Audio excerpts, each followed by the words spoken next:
Hello, dear friends. This is John Butler, and you're about to listen to a podcast called Running the River. This is a new podcast that I have put together with my dear friend Dingo Spender. He may recall helped me with the last podcast I made for my album Home. Here again, we deconstruct and get under the skin and get our hands dirty in the substrate soil of what I was envisioning for this latest ambient album. This is an album I made for wellness practitioners and practitioners alike to defrag and decompress in this very busy, fast, and quick world. And we hope you enjoy as we take you up, down, and across the river. This is Running the River. Go. Present. John. Present. Present as much as possible. So let's just go quickly back a few years. The last time we sat down and made a podcast, an exploration of your work, it was Home. And that was 5 years ago. Wow. Oh, yeah. So lots has happened in that 5 years.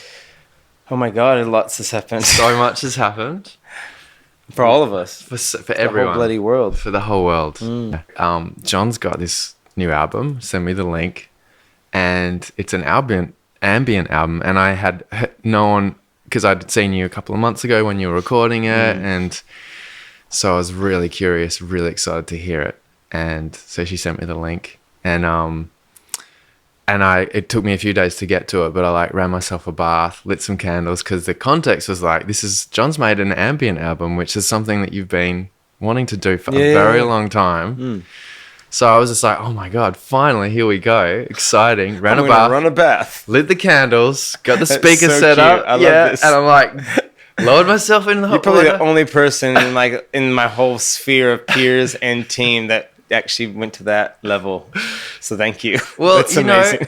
I'd really appreciate it. I mean, and I think maybe we share the same thing, in my life now. I'm listening to so much less busy music. I need long, quiet notes. Well, I listened to a couple of your ambient tracks. Yeah. About 6 months ago as well. Yeah. This seems to be a zeitgeist. It's one of those zeitgeists, I think for you and I, at least.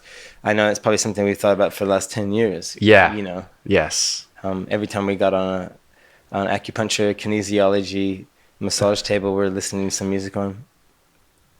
I reckon I could. As a muso, just this is cool. Yeah. And some of it's it's sick, and other parts are I would have done this. Yes.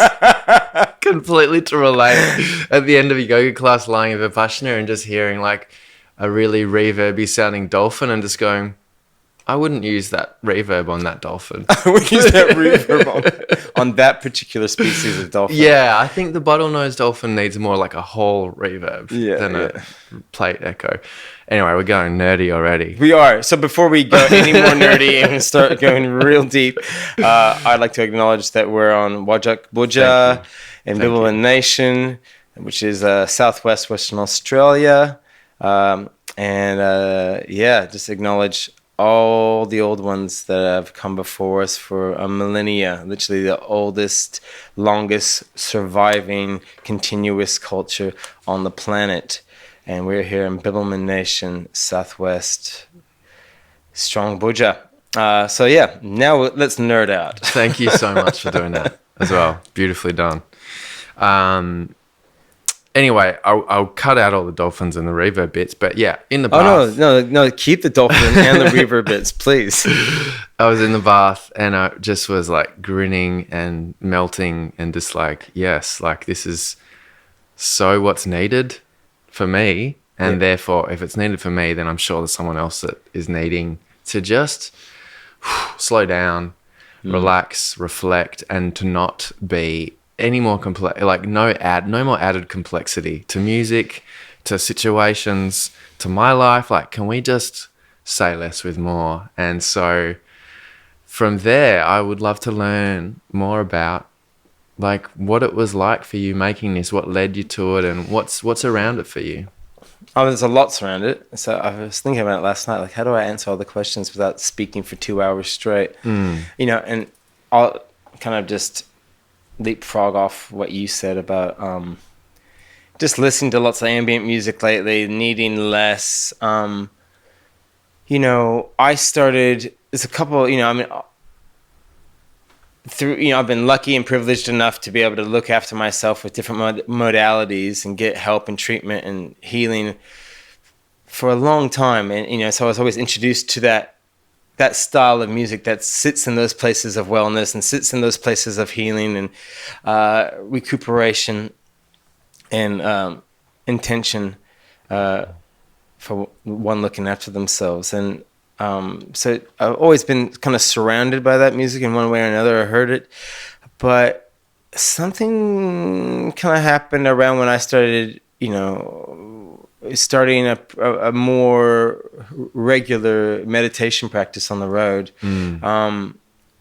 And what I found was the generators, the sound checking, you know, we're living in a bus, the 12 of us in a bus, the generator's going in the bus, the generator's going backstage, there's sound checking, there's sirens, there's just like, and then I go and play on stage for 2.5 hours. And for me, that's a state of extreme, what's the word? Attention, intention, focus. And it's also, for my body, exhilarating and a little bit fight or flight, if not a lot fight or flight. Like when I see photos of myself playing, I'm like, you could easily just stick a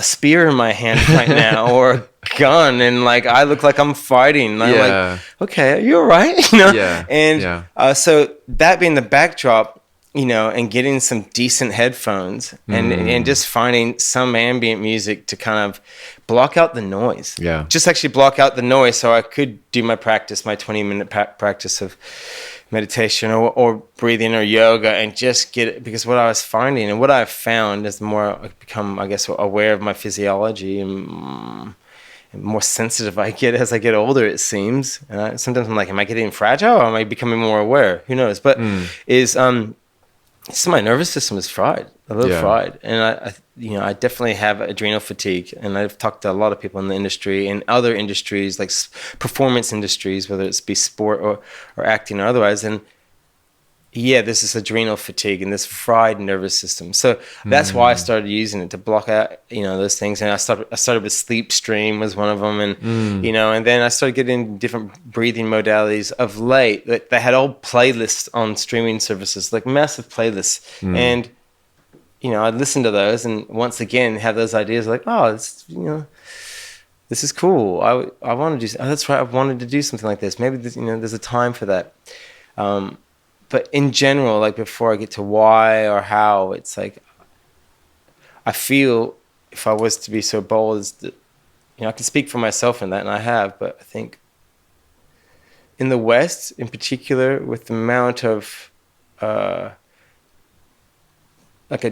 dissociated village that we live in, the inundation of information, the noise, the industrial noise that we're surrounded by, and just the whether it's the social, political, environmental, spiritual kind of dis-ease that surround us. I look around, and I don't know if it's just the lens I have and the narrative I have, and I'm totally aware that that's probably a huge part of it. But I feel like I'm hearing the same stories. I just actually listen to a whole lot of ambient music when I'm by myself. You know, a lot of musicians that write songs, whether it's rock or folk, it's like, I listen to a lot of ambient music when I'm not doing anything else. I just find it helps. And I feel like we're all a fried, is what I'm saying. I feel like we're all a fried. We're all scrolling way too much. We're all inundated by these kind of existential kind of challenges within ourselves and around us. And I find a lot of us are turning to soothing sonics, you know, to literally balm frayed and fried nervous systems. Yeah. Which I for one have. Yeah. Yeah, it's almost like, you know, sometimes when I'm listening to ambient music, it sort of feels like it's going back into the sound of what it would be like in utero. You're right. Because it's like, it's that, you know, everything's kind of a bit muffled, and it's like you're hearing sounds through like a layer of protective layer of, Yeah. you know, skin and fluid that just creates this kind of more washy sound. It's so funny you should say that, because I was like, I had this, you know, I was thinking about this interview and I was like, I want to tell people to put earplugs in and put noise canceling headphones or some headphones on and then listen to it. I'm like, spent all this money getting good sounds with Dave and James and, you know, mixed and mastered. And I'm like, now put some earplugs in. Something really nice about having that. Oh, Yeah. That soothing, not staccato coming at you, you know? no hissing snakes. No hissing snakes. Oh. No staccato hissing snakes. No. Yeah. We want dolphins just soaked in reverb through like ancient oceans. Just. So tell us, you just mentioned Dave. Yeah. I'm really curious. So one of the things, I mean, you've shared with me already that like you've kind of been teetering around the edges already, because often in your songs you're doing these beautiful textural ambient build-ups and backgrounds with like your loop pedal and harmonics and creating like these shimmery soundscapes that then you layer on top of it, and then like the big beat comes in or the riff Or the comes band over, starts or band whatever, starts. yeah. So I guess it, you know, tell us about the process of that actually now being the foundation that, you know, that creates the whole pure music, rather than just the first step that leads into the band kicking in. Yeah. Well, I mean, I think that's where the idea was really birthed, you know, years ago. Was like all those intros that are very much like they're really inspired by Eastern music, but lots of different folk music will always start with like a preamble that's literally no time to it and meandering and improvised. A lot of different, you know, modalities of music use it. And, you know, Indian classical music is probably one of the, you know, the most well-known versions where, you know, before a raga will start, and then that raga could be, you know, 20 minutes long, but the beginning is like a setting, and it's really important. And it's something I've always done. Like before I started playing the piece when I was busking, something would start that way, or when I do Valley or Treat Your Mama, all those kind of things. And so I already heard what I could do just in those things. I'm like, it'd be cool just to have a whole album of this mellow shit before we go into fight or flight. And so I knew when I was in those centers or those treatment places, and I was hearing what was going on there, whether it be an acupuncture place or a Chinese medicine place that had beautiful, you know, folk instruments playing, I was like, yeah, I kind of do something like that in my own way. And I think I know the basis of where to start.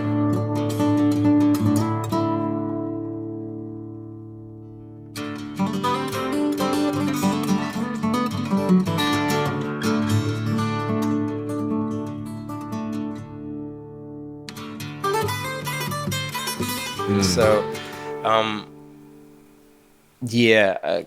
it was always, I always knew, where that foundation was going to launch from. And then, you know, once I decided to do it, I, like all things that I think is a real phenomenon, I've talked about this with a few friends. The minute you decide to do something, it's amazing how your body follows. And, yes. You know, and I'll go into that a bit later, but like once I decided to do it, you know, I had no real material, and I just sat down with my loop pedal in the living room next to the fireplace and just played for 3 hours and just had my phone on voice record, and pretty much wrote the album in a couple hours, just sitting there going, yeah, it just has to be, it doesn't have to be like, you know, elaborate intros, you know, clever changes, cool middle eights, bridges with solos, and this, it's just like, I could play one chord in one plucking pattern for 10 minutes and then just create a small harmonic bed underneath it and then just play some and try to play less, which was the challenge, and found that I would just, you know, I don't understand the science of a lot of these things, but whatever beta, zeta, theta mode my body went into, you know, you know, alpha, beta, I don't know, delta mode. Whatever, you know, part of the Greek alphabet I was going into, felt good, and I was Yeah. like, oh, this is working for me. Yeah. And so that's kind of where it started.